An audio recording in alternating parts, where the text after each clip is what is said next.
was asked this at it was an entrepreneur retreat last year. What are the two guiding principles you've always lived by? And one of them was around, number one and number two, leveraging networks or connections. And, I always said to people, I learned very early on in my business career, if I can't leverage it, I probably don't see a future in doing it as a business. And second one was, your currencies, your contacts, your networks, and the doors that someone like Lord Sugar can open for you, or Richard Branson.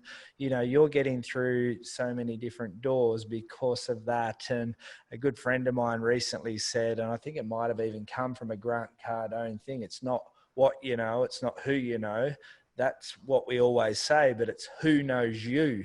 I was really lucky. I've been incredibly lucky in my life, but really lucky when I won the Apprentice and I started speaking on stage. Now, for anyone who wants to get their product out there, get their name out there, speaking on stage is essential for every entrepreneur. If you aren't speaking on stage, you need to learn how to speak on stage. If you haven't got a book, you need a book. You need to be known for being I know you've had Daniel Priestley on your show, but he always talks about a key person of influence. And it's so true. Being known for being the best in your sector or well known for what you do can bring you so mmany connections and new business. And I got a call one day from Grant Cardone's office, and Grant was coming over to the UK, and he wasn't well known in the UK. They needed someone who was famous from the TV, a business famous person, to be his on-call before he speaks, go out and do the introduction, which they kindly asked me to do. And I toured for 9 days around the UK with Grant,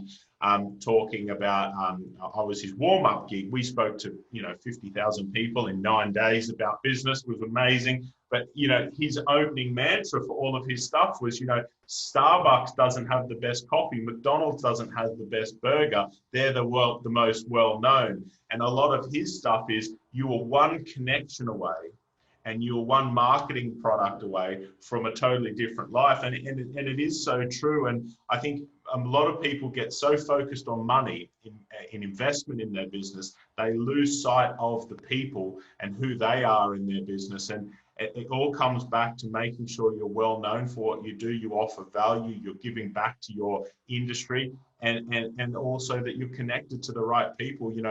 Most people that are running a small business and it's been small for 15 years, that's a huge problem. Why is it still small in 15 years? You've never received the right training or coaching or mentoring to get you out of that small business into the right mindset. A lot of the time it is mindset into becoming a big business.